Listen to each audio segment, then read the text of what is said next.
Ladies and gentlemen, this is David Mirikitani with another episode of Weighing In, brought to you by USA Wrestling, the national governing body for wrestling in the United States, and by Nike Wrestling. Go to athleteps.com for all of your Nike and USA Wrestling branded gear.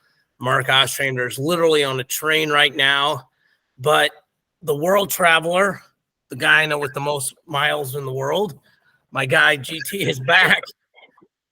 What was it like to sleep in your own bed? Let's start with that.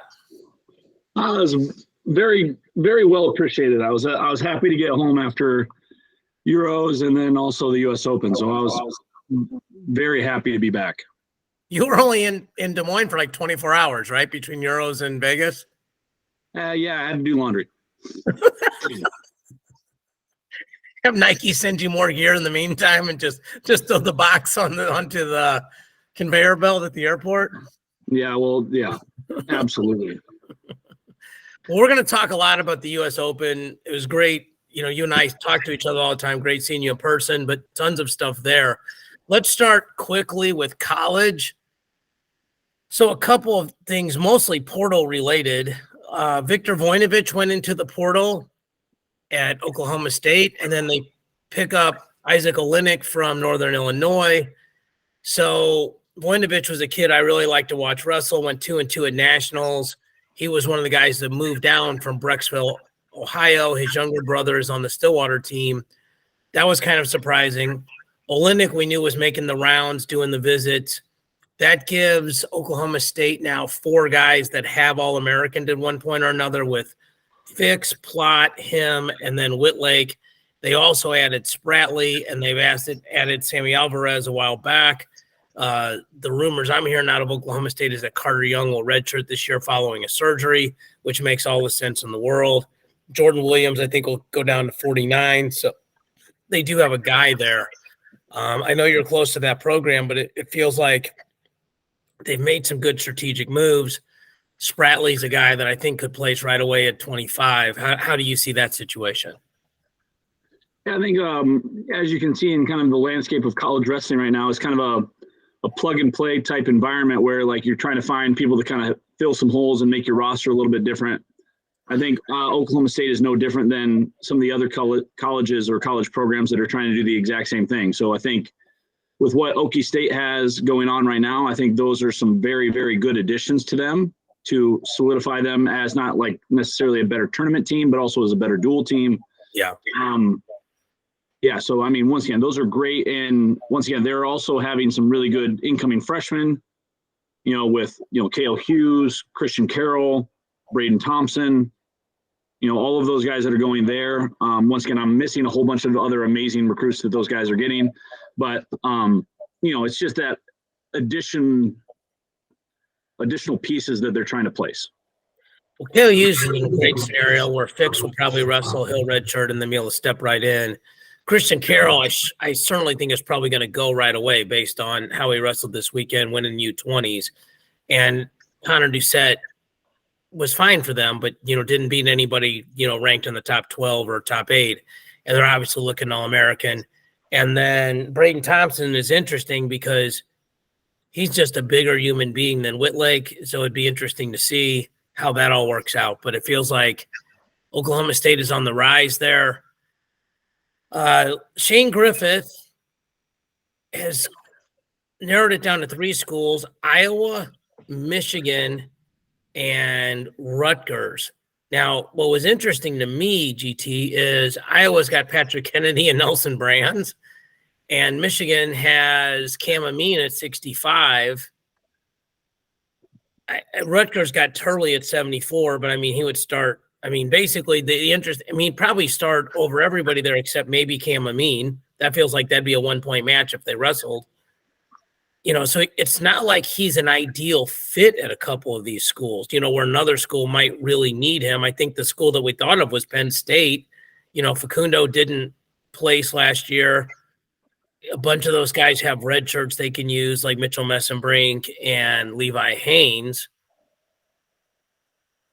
Let me ask a question to you 2 ways. What are your thoughts on who his final 3 are? Are you surprised about that? And where do you think he ends up? I don't know if there has anything to do with maybe his educational issue, or like maybe like who can get his grad transfer stuff to, basically equal out to a degree option or something like that. Maybe there's some academic reasons for that transfer. We've forgotten these guys are student athletes. Yeah. Right. Like, well, maybe like getting, a graduate program from the University of Michigan is a big deal in the field that and once again, I don't know his major. I don't know what his status is as a student. On the wrestling specific side, those are very, very log jammed positions. Because I don't think he's going to go any other weight but 65. I don't see him putting on weight and going 74. I don't see him dropping to 57. No. So at 65, realistically, Iowa has Patrick Kennedy, who is the 6th seed, but did an All-American. Penn State, Facundo, basically like same thing, but he's not on the list. Right. Rutgers, going back to New Jersey. Okay, a Bergen Catholic kid going back to Jersey, like that could be a really cool fit, story coming home.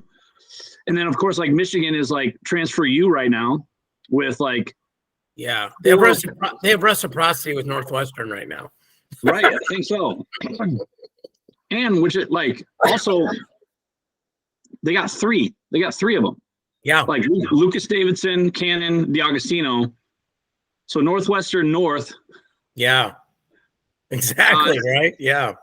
But as you know, like the Cliff Keen Wrestling Club and the University of Michigan has done very well in the past couple of years with transfers, doing very well with like kind of building that RTC program. So I could see all of those options play out for Griffith. Also Real Woods would be able to testify from Stanford to Iowa transition, how well he did, getting into the finals for Iowa. It just really depends on kind of feel, I would think, for Shane to say, hey, this is where I want to be for my last season. Well, he's a unique kid. He's not just a kid that's won nationals, but, he was the face of that Stanford movement. It was interesting because obviously Stanford's a Nike school, and they did those plain black inside out single toe, whatever it was. I got a chance to interview Griffith a couple times through my relationship with Dave Bell, and super just genuinely nice young man, really well-spoken, obviously, as you'd expect from a Bergen and a Stanford educational background. And I think he had a great relationship with the original coaching staff. Not sure if he had the same one with the new coaching staff at Stanford. So it also frees up some money for Stanford, to get some other kids. And they've done really, really well recruiting the traditional non-portal route. So, and then the Michigan thing you mentioned, it's super interesting. Like Dylan Ragason's a kid that I think we're all pretty high on, but hasn't been able to punch through. And this gives him a year to redshirt and get stronger. Probably end up going to 41. I would guess he's tall enough, or at least get physically stronger for 33. Gets to work out with those guys and get better, and also gets to be around a guy like Sergey Beloglazov and Kevin Jackson for a year. That's probably pretty good for your wrestling IQ. I will say this, and we'll announce it again, but I spoke to Sergey yesterday, and he's going to come to Kansas City and St. Louis the weekend of June 23 and 24, or 24 and 25, somewhere in there, and do wrestling camps. So I've been blessed to know him a long time, and he spoke to us about that and got that worked out with two of my guys, Jason Keck in Kansas City, Marcus Hain here in St. Louis. So if people want information on getting to see Sergey, they should. I don't think he's going to spend the rest of his life in America. I think he's eventually going to go back to Russia. So one of the real goats of wrestling, period. Like, forget country. Like, that guy's in the top 5 of all time. So definitely something to follow up on there. I think we touched on it last week, but Nagao goes to Penn State. I saw a projected lineup for Penn State on Flow, and I don't have it in front of me, but I think I can remember it. They had Howard, Nagao, then the same guys, Murderers Row, 41, 49, 57. They had Mitchell Messenbrink going 65. And then the interesting thing I thought to me, GT, was they had Truax at 84 and Brooks moving up to 97. Originally, that didn't make sense to me, but then I think about it. he's literally in line right now to be in the Olympic trials finals. Like theoretically, he's in the world team trial finals. He's certainly an underdog against Taylor, but if he were to make the team, he might even be sitting in Final X. And it doesn't make any sense for him to cut to 184 when he's going to wrestle 189 or 189.2, whatever the case may be. It's better for him to be a light 197 and come down as opposed to, now having to bulk up 30 days after the Nationals, which you just can't do. So I think Ostrander probably set point spreads when we come back on Penn State versus the field. But, we were talking if they had gotten Griffith, like how terrifying that lineup would be. And it's still going to be really good. Mitchell Messenbrink looked really good, won the under-20s with a tech fall in the finals. So you and me talked off air about some of the whisperings we heard at the U.S. Open.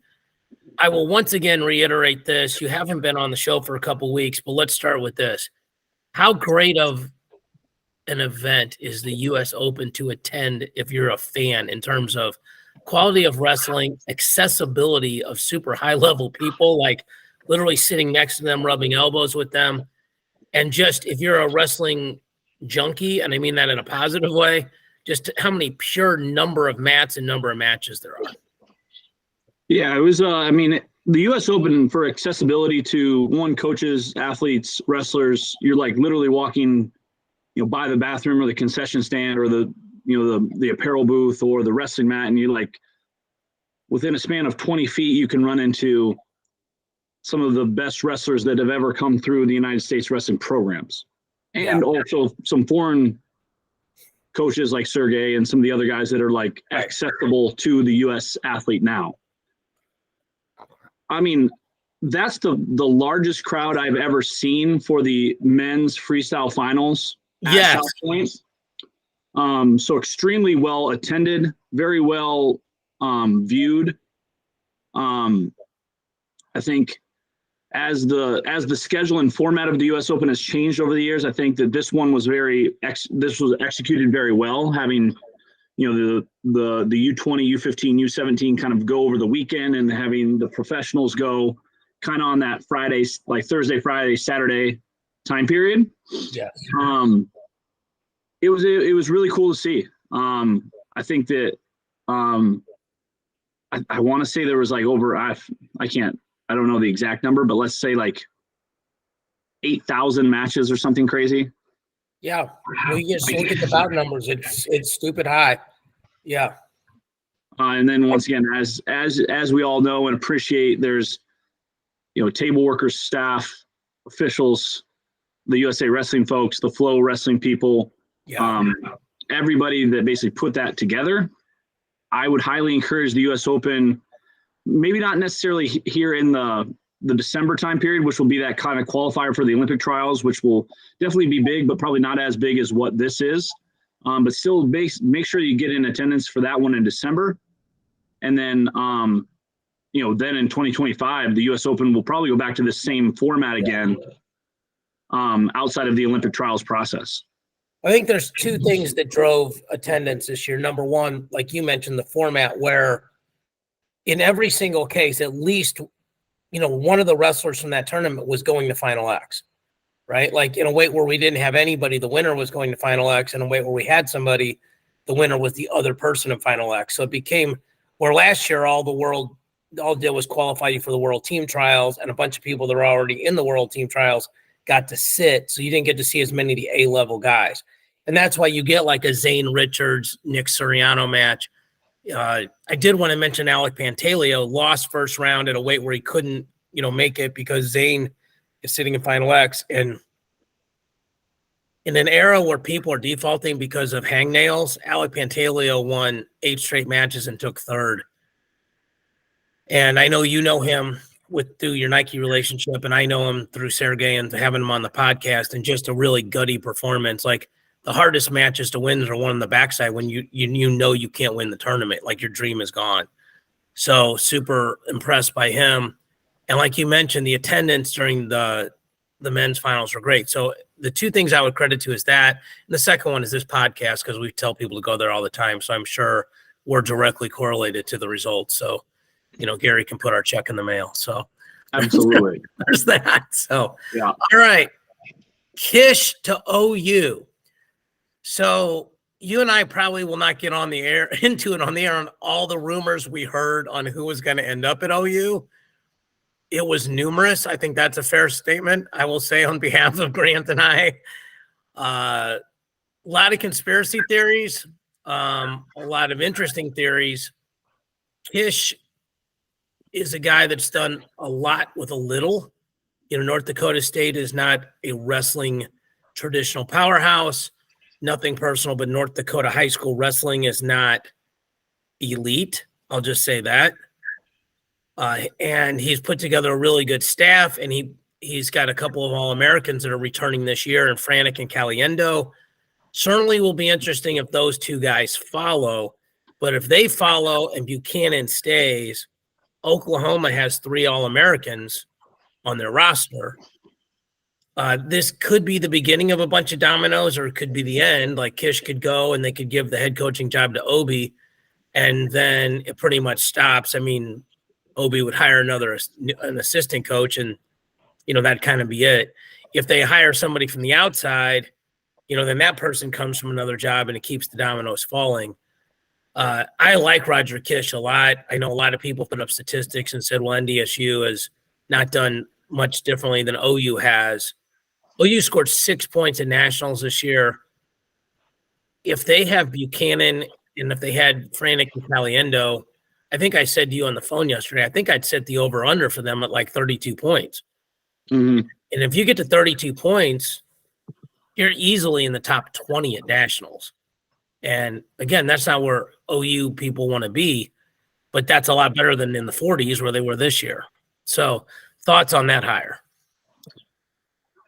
I think the biggest thing when it comes to coaching searches and people's processes, especially with the OU hire, there's a lot of, I would say, rumor mill, people offer the position, not offer the position, in town, out of town, all of those type of things. I think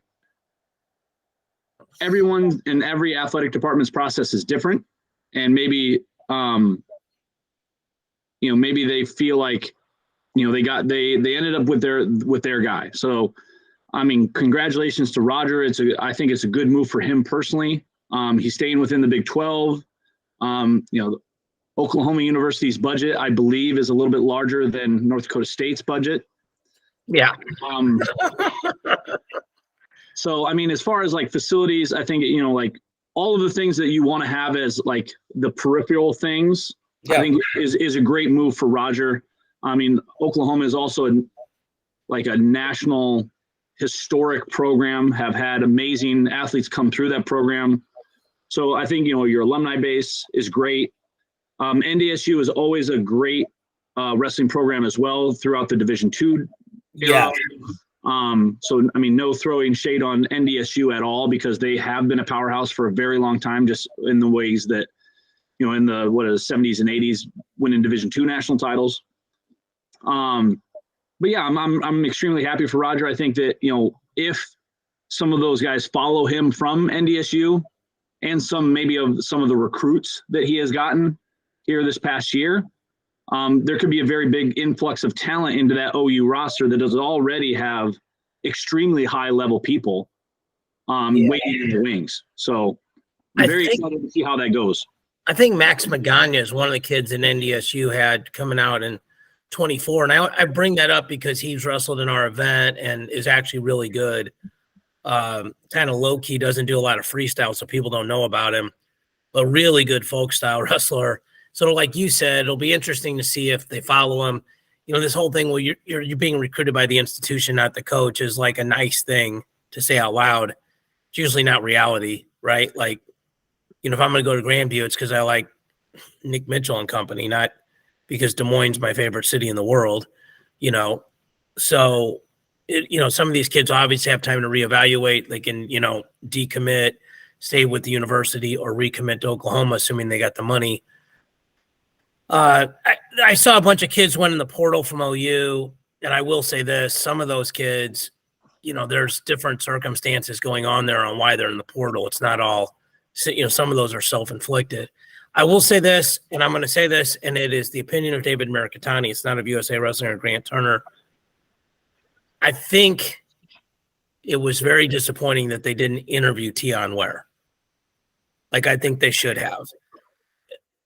The optics of that are not good. First of all, I think Tion's got a great resume, right? Like, 4-time state champ out of Edmond North, which people don't know is a suburb of Oklahoma City, and had a top 5 team in the country this year. 2-time national champ at OU, okay, and an African-American. And to not interview him, I mean, you can, if you've already decided you're not going to hire him, that's your choice. It's your program. But to not interview him and give him a chance to blow you away, knock your socks off, I think is very short-sighted. Tion was at our Hall of Fame duels. He's at a lot of places recruiting down there in Oklahoma. Edmond North is probably the favorite to win the Hall of Fame duels this year. Like, they got everybody coming back. And I mean, we've added teams like Buchanan. And I would think on paper, they might be the favorite to win the dual meet as close as you can get to a national title. So to not interview him, and it'll be interesting to see who Kish, like the Obi question's interesting, right? Because I'm sure Kish would like Obi to come with him, and so it'll be interesting to see how that plays out. That's just my 2 cents worth. I'm not going to ask you to comment on that because, some people may think it's controversial, and I'm not trying to drag you down into that, but that's my opinion.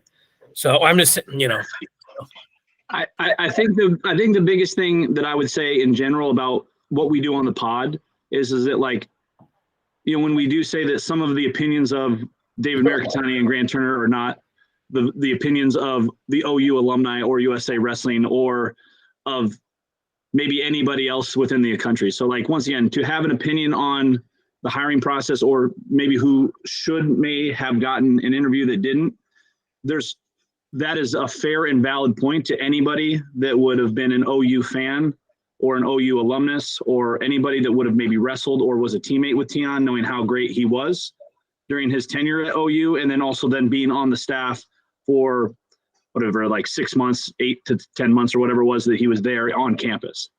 So maybe not as controversial as you may think, but once again, these are the opinions of David Mirikitani. Yeah, just these are panda thoughts. That's all they are, panda thoughts. I mean, I did talk to a prominent OSU alum who I won't name, but who was genuinely offended they didn't even interview him and who's friends with Tion. And, like, he called me to say, hey, am I crazy to think he at least deserved an interview? So, and we weren't on a pod, and I'm like, yeah, I don't see how that doesn't happen, bro. So anyway, before we get to the U.S. Open, which we're going to grind here in a half an hour, and I even don't have enough time, Mensa Stock goes to WWE. So she's out of wrestling, which I think is interesting, right? Like, first of all, if you're selfish and you're a USA Wrestling fan, which we are, we're on the airways of USA Wrestling, disappointing, Olympic gold medalist, all that sort of thing. At the same time, this is awesome because it shows women you can use wrestling as a career.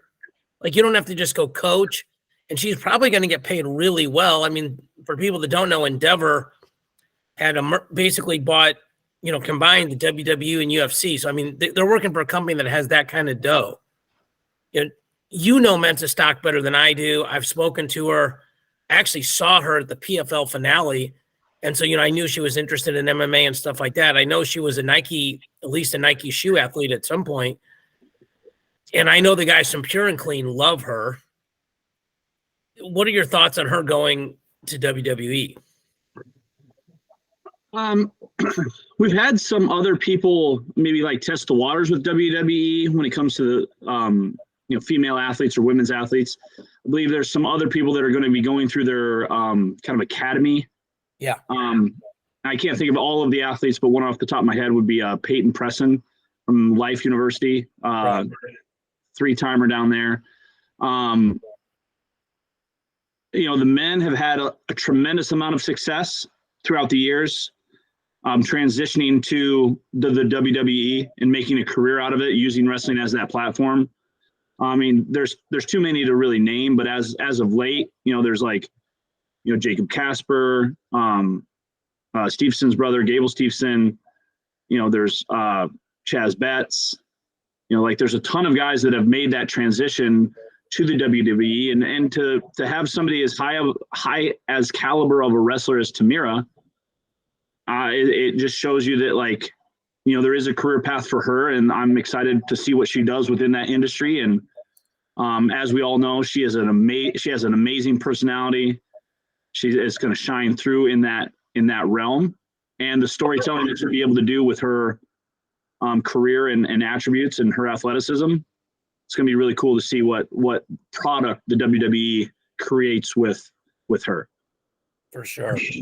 Yeah. I mean, I think of guys like Brock Lesnar, because I actually coached against him in junior college, and he was obviously at some point one of the big faces of WWE.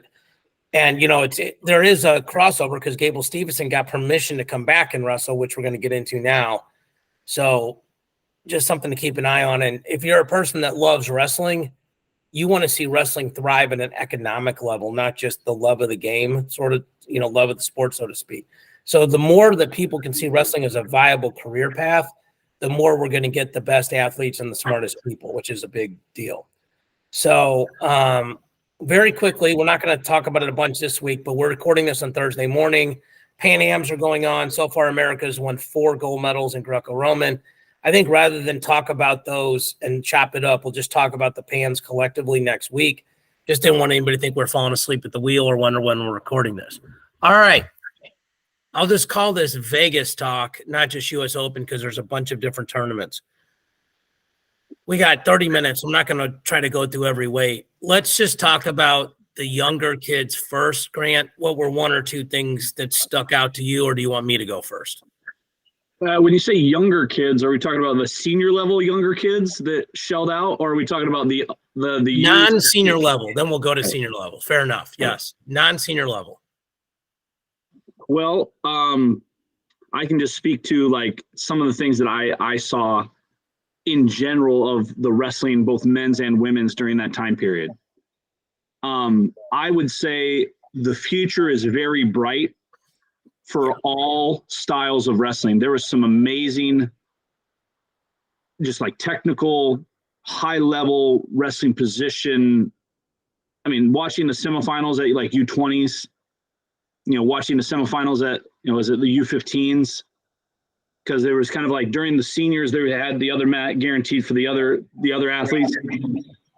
You could see that there was like, okay, yeah, in about like maybe 5 or 6 years, that kid's going to be a humongous problem. So in a good way. Yeah, right. Like, oh, he's already doing these type of things, and like knowing the position and awareness already at that age. Yeah. Once again, I didn't have enough time, as we all do in Vegas. Like, you're getting pulled in 18 billion different directions, trying to have conversations, doing business. If you're just like sitting there watching wrestling, you're still going to miss a ton of great matches, right? There's too many mats. There's too much going on. But the little bit that I did see, and not to be specific on specific names or athletes in general, it was just the level of wrestling that I witnessed on that kind of stage during the senior level time, where I was able to focus on wrestling, was tremendous. Yeah. I got to watch the U20 and U17 men's finals at the same time. They were on mats 1 and 2, and I got to be on the side of mat 1 so you can see across. And by the way, I think everybody knows this, that's the better way to watch it than to be where you're going back and forth. Like, you watch the one in front of you, but if something amazing happens on the background mat, you can see it. Right. So a couple kids that stuck out to me. Number 1, Luke Lillidow wins U20s as a high school, still junior, about to be a senior. Beats Jory Volk in the finals. The body types are really different. I know Luke really well. He's from St. Louis. I got a chance to work with him when he was younger, friends with his dad and his high school coach. So he stuck out to me. Mitchell Messenbrink teched Hunter Garvin. So that was really impressive. Cannon Webster lost to Kasich in the finals, but Cannon Webster beat Jesse Mendez. Okay, Cannon Webster is going to University of Illinois this fall. He's a high school kid, obviously, and beat a kid that just All-American Division I as a true freshman. Now, granted, he All-American did 33, and he essentially is wrestling 43, but that's a huge win. Mitchell Messenbrink tech falling was super impressive. I thought Gabe Arnold with Rocco Welch, it feels like those guys will probably wrestle about 14 more times in their college career. Both 74 pounders. Neither one of, Gabe especially is not tall. He's not going to go 84 or bigger. I guess Rocco could, but he looks like he's right about the right size. So that, that's going to be a battle.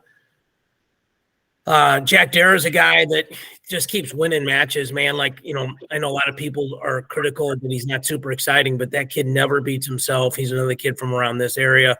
I think he went second in Greco, first in freestyle. Christian Carroll, super impressive. That's a man-child right there. Heavyweight's going to be a really hard weight to step into next year, but he's certainly a level up, and he can get to offense, which is interesting.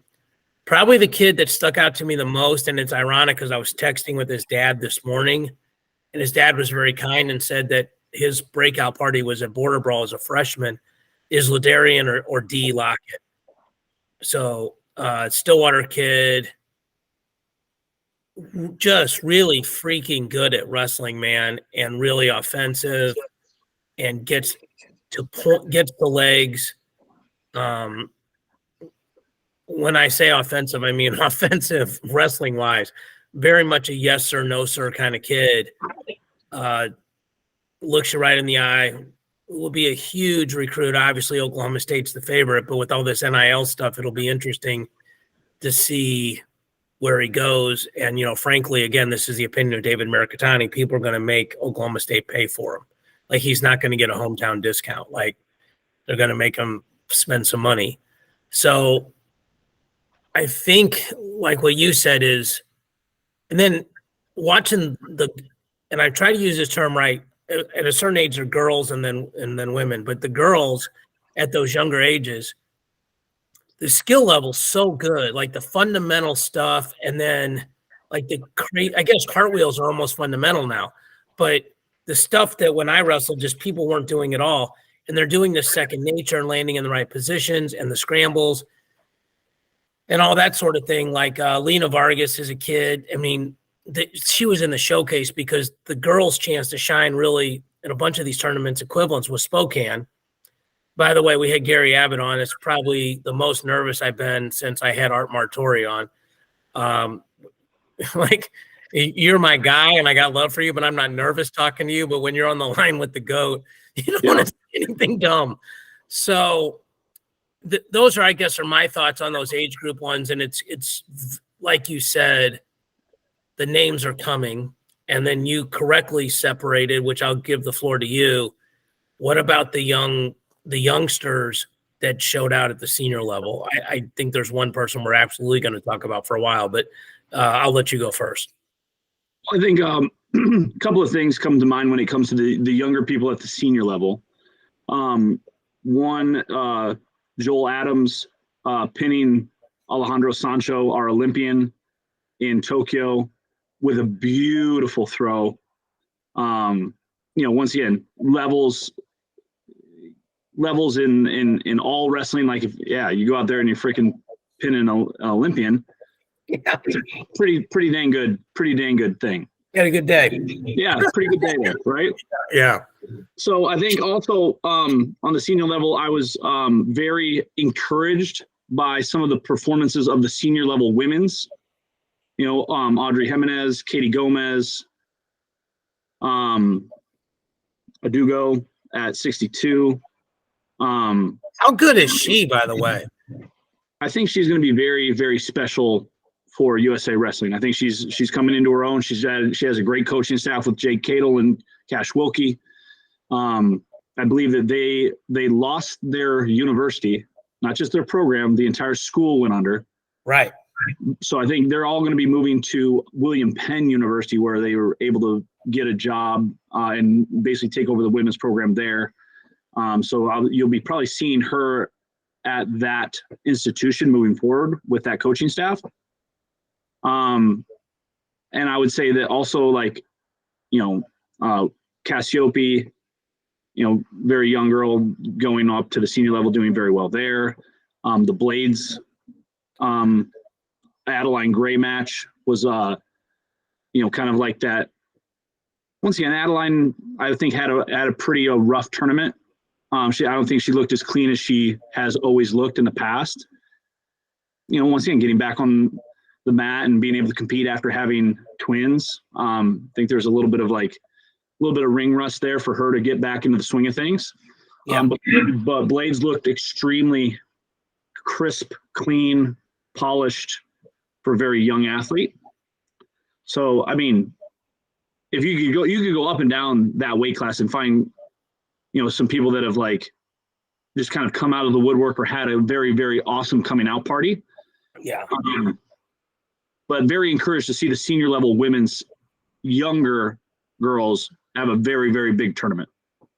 Yeah, so for people to understand this, we talked about it last week, the weights where we medaled as a country, you had to win this tournament to wrestle the medalist in Final X.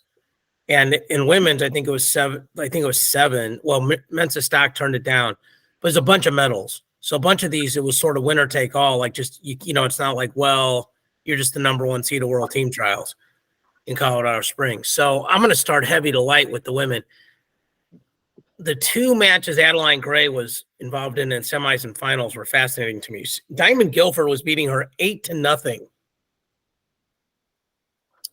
and then got DQ'd for 3 1-caution ones. So for people that don't follow freestyle, there's a rule now that says if we go out of bounds and Grant was on the offense, it's always been 1 point. Not always, but in recent memory, it's 1 for fleeing, step out, push out, whatever term you want to use. There's now a rule that reads basically if I didn't try to stay on, that it's a caution and 1 in addition to the 1.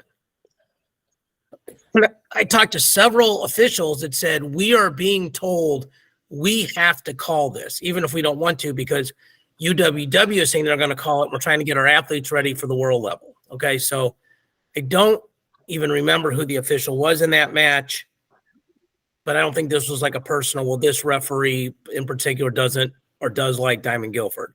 I think they were just doing what they're supposed to do. It's a rough way to lose the match because she was actually winning 8-6 at the time. And Luke Lilladale had 2 cautions and was up 10-4 with 8 seconds left. And I told Cornell Robinson, you're better off getting taken down than you are backing up.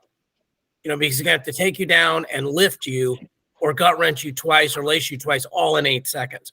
That's not going to happen. But if he runs into you and you go back out and they go caution and 1, you lose the match. So to Adeline's credit, she's really good in those short ties, that 2-on-1 kind of series. She found something that worked. Guilford was definitely tired. I mean, you don't back out unless you're tired. But that was a weird match. The crowd went crazy, by the way. Adeline is beloved and deservedly so. And then Kennedy Blades is awesome.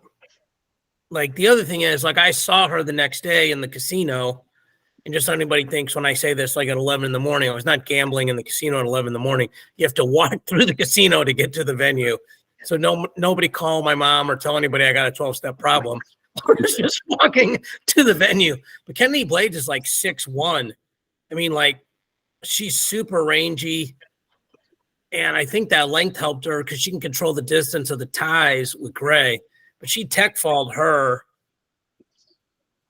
The future that Gary Abbott talked about it the week before, that hey, Adeline's got to earn her spot. I agree with you. She looked a little ring rusty and still made the finals. That's a credit to how good she is, that she could make the finals and people she didn't look like herself. But again, when you've won the worlds that many times, that's what it looks like.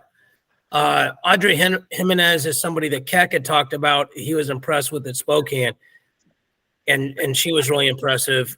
I think one of the things that impressed me about a lot of these matches, and I'll say this is sort of my once-a-year thing, you can make up point deficits in freestyle very, very quickly.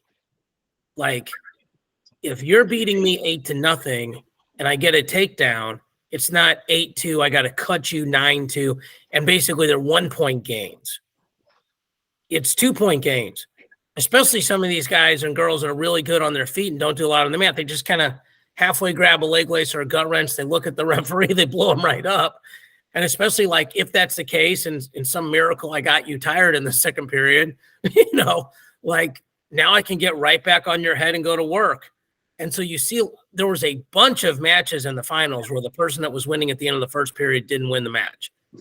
And that is a more likely trend in freestyle than it is in folk style.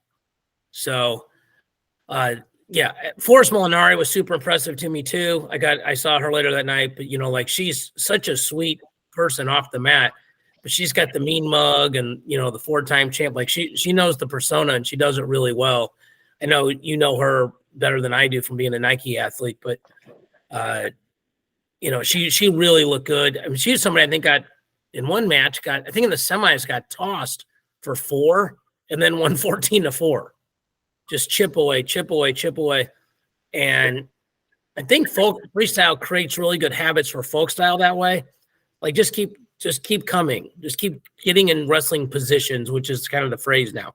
Just keep wrestling, making that person wrestle.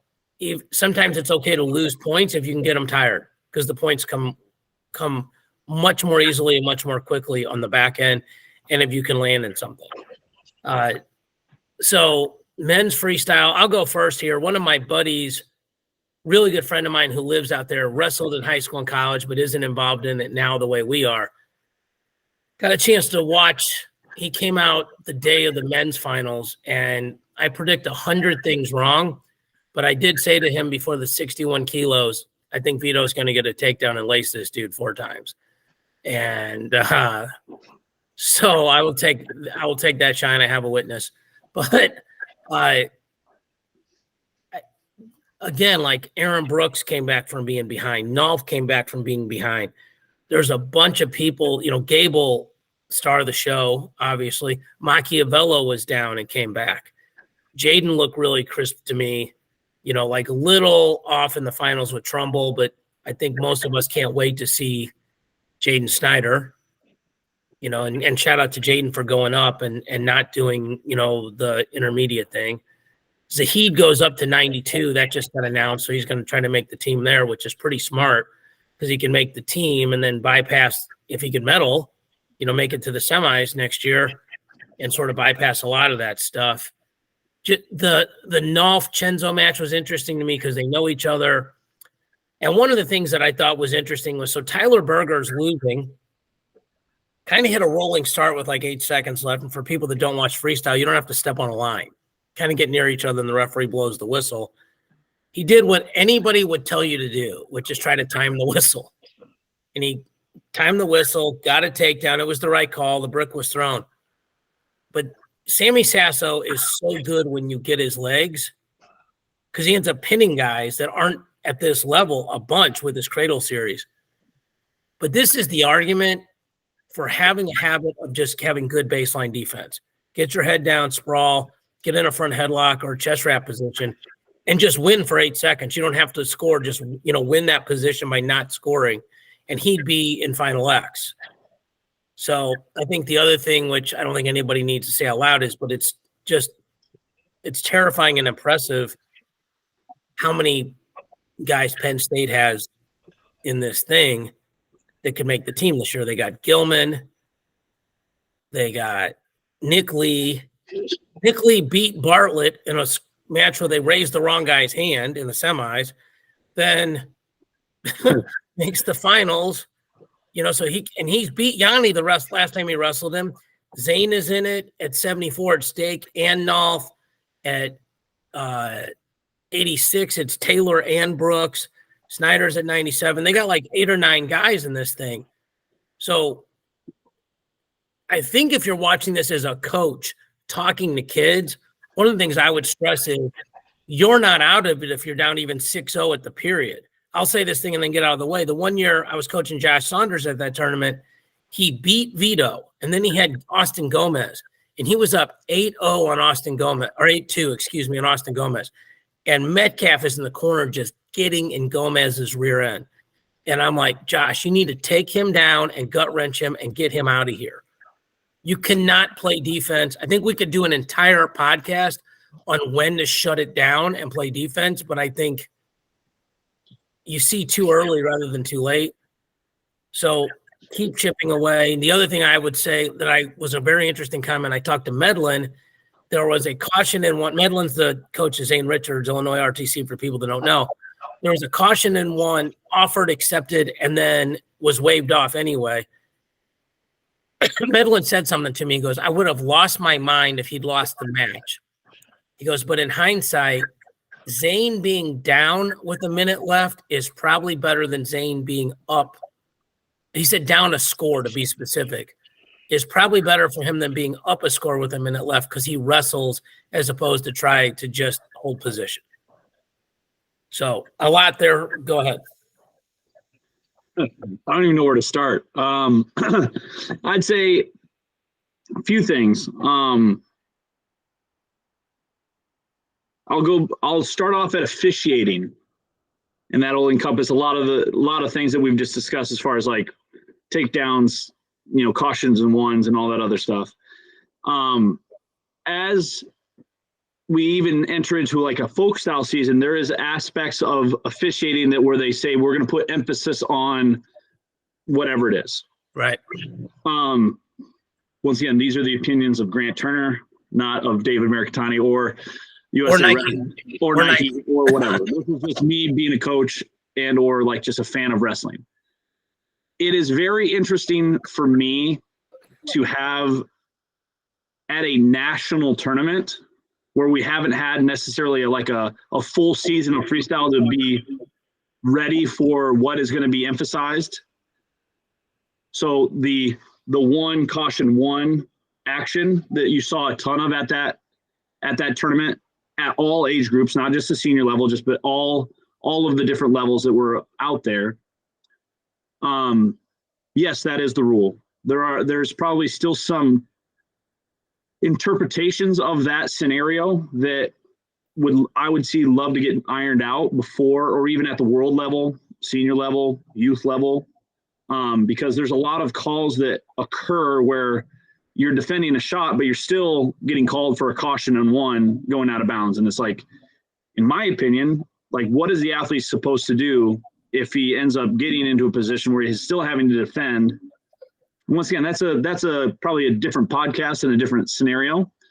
But just for the listeners and the people that are watching, please note that like there are emphases that happen all the time. This is not something that is like, hey, we're just going to penalize them for this particular rule at this particular tournament, and we're going to hammer this thing home. I think there's a whole bunch of other things that I saw from the officiating crew and or just the officials in general, what they were trying to emphasize for us to be better on the international level, because you do see it called a specific way internationally. So to give the officials kind of a more of an attaboy than a WTF, like, all right, we get it. I would say that also just in general, when it comes to some of those, kind of tactical things which we were talking about, for coaches and or athletes that are listening and watching, if you have time, go back and watch some of those finals. Go back and watch the finals at age group categories. Go watch the women's finals. You can pick up a lot of very high level basic techniques. And, through your partnership with Flow, all of those matches are up on for viewing. So I would encourage everybody to go back and watch some of your favorite matches, go relive those moments, go relive those matches a little bit, and really kind of break that down with your buddies and your coaching staff back at your own wrestling room. So you're really good friends with James Green. I had a chance to interview him. Super nice guy. He did a tweeted that said, I don't know if I like this one caution one rule. I don't want to misquote him. So if James, but basically like, it seems like you get penalized for actually just defending the takedown. I think the second part of this, which America needs to be very aware of, and I talked to Bill Zadek about this, and I don't mean it like I advised him. We were just talking about it, so I'm not crazy. But when you get to the international level, there are certain officials in certain countries that don't like America and don't want America to win so much. It is going to be imperative for Americans to not get their rear ends near the edge of the mat, because there's going to be somebody that wants to one caution one them every chance they can. And there's one very obvious part of this, which is the extra point might be the difference between winning and losing.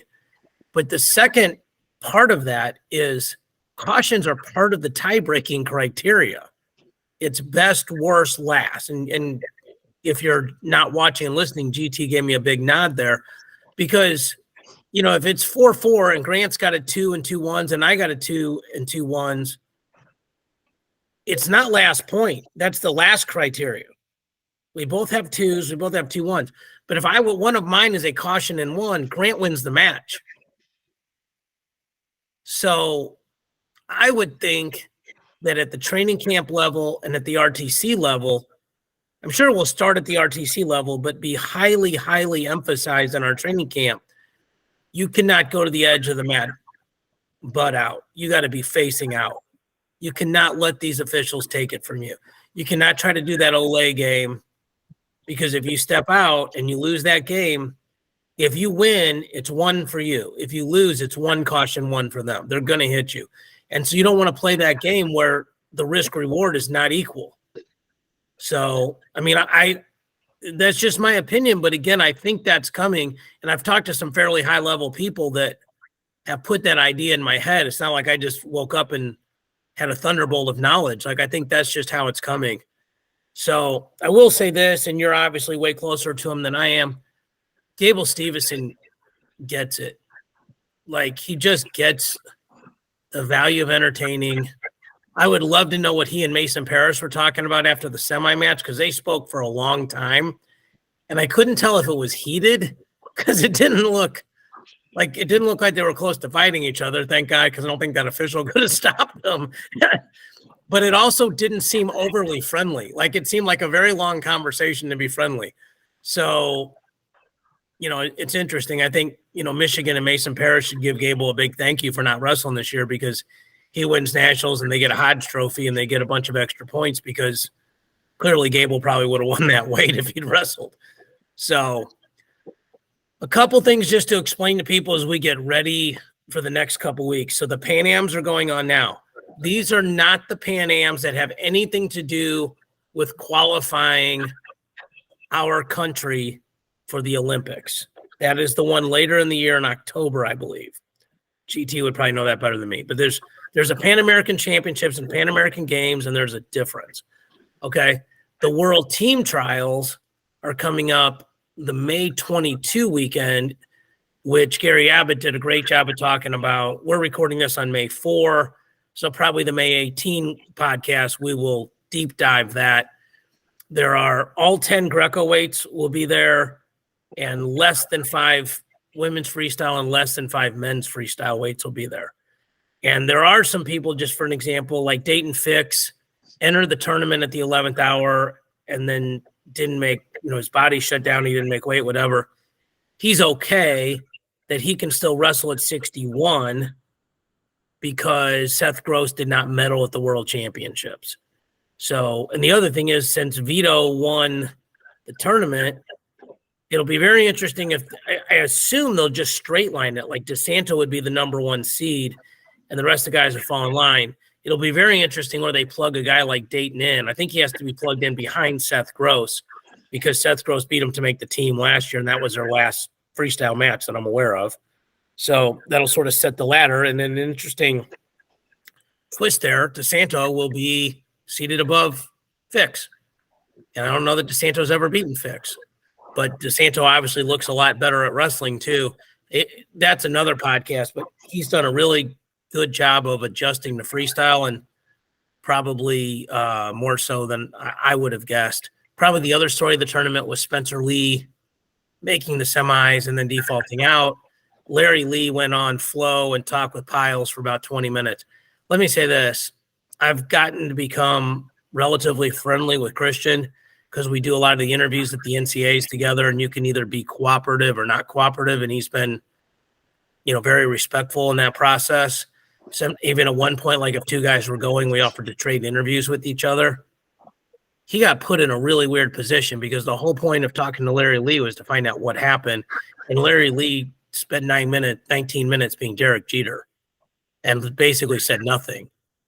Like, I mean, he said some things about his wife and about his son and about their character, and that stuff I think needs to get out. But the reason for the interview is what happened. You know, like, you were able to wrestle until the semis. Did you get hurt in the semis? You know, should you have not wrestled at all? And there's all these different schools of thought, but, you know, like, that interview did nothing to shed any light on anything, except that anybody like us who's ever talked to Spencer Lee knows he's a high quality human being and comes from a high quality family. So, I mean, I don't think that's a shock. And I do think like a weight like that is really interesting. So like Gilman will wrestle Zane, and one of those guys will make the world team. And hopefully for America, one of those guys places a world, because then our weight's qualified. And that person most likely, now it depends if they're top 3 and in history holds, they'd be in Final X. They could take 5th, qualify the weight and not be in Final X. And then you have the Spencer Lees coming back, the Sorianos coming back, and most likely the Vitos and the Dayton Fixes coming down. So that compression year of the Olympics where we go from 10 weights to 6 is absolutely fascinating. Ostrander gives me trouble all the time because I'm already thinking like 2-3 years ahead about where guys can go. So, and women can go, but like, hey, they're starting to play chess now, checkers here. So anyway, all right, GT. Well, I'm guessing I'm probably going to see you tomorrow, right? Working on it, baby. Working on it. So for Mark, who is on assignment, for Grant, who has the best hair in the game, I'm David with the worst hair in the game. Thank you guys for watching and listening. We'll speak to y'all next week. Oh, hilarious.